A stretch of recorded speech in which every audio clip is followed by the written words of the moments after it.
Tu veux que je te raconte l'histoire de la planète rouge ? Ok, mais par contre, moi je raconte mes histoires qu'aux enfants qui se lavent les dents.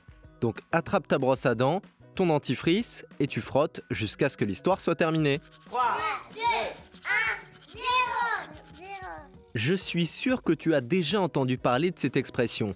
La Terre, notre planète, on l'appelle souvent la planète bleue.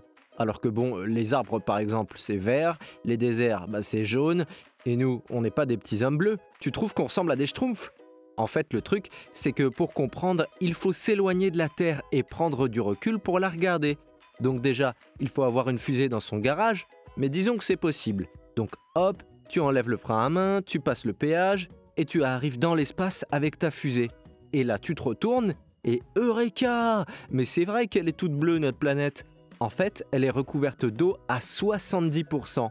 Et nous, les humains, on se contente de vivre sur les 30% qu'il reste. Et d'habitude, on n'a pas trop à s'en plaindre, parce qu'il y a déjà suffisamment de place, qu'on trouve à peu près tous les climats, du plus chaud au plus froid, et qu'il y a plein de légumes, de fruits et de viande pour se nourrir. Tu crois que sur la planète Mars, il y a des vaches martiennes qui broutent l'herbe martienne, par exemple ? Eh bien non, pas du tout, c'est que pour nous.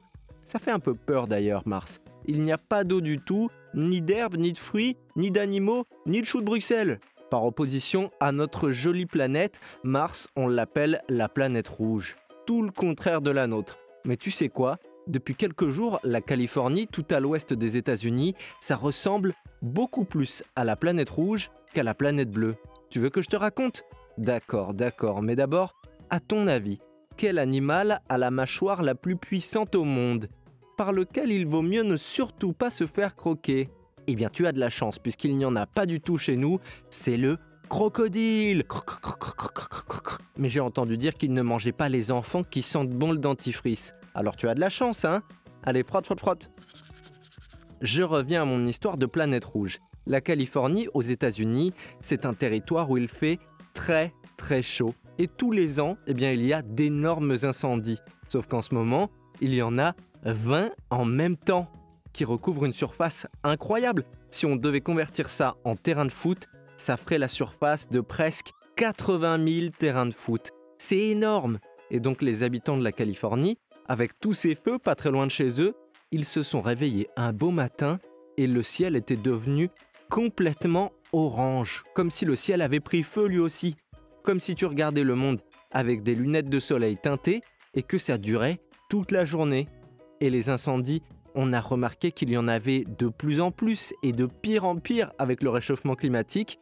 Donc voilà, une très bonne raison de faire attention à la planète. C'est pour aider les pompiers. Bon, montre-moi un peu tes dents. Fais A, fais I. C'est pas mal ça, bien blanche comme il faut. Tant pis pour vous les caries. Allez maintenant, au lit. Je vais pas aller me coucher. Retrouvez les épisodes des Dents et Dodo sur le site et l'application BFM TV et sur toutes les plateformes de streaming. Si cet épisode vous a plu, n'hésitez pas à lui donner une note, à vous abonner à la playlist et surtout à en parler autour de vous. C'est un podcast BFM TV.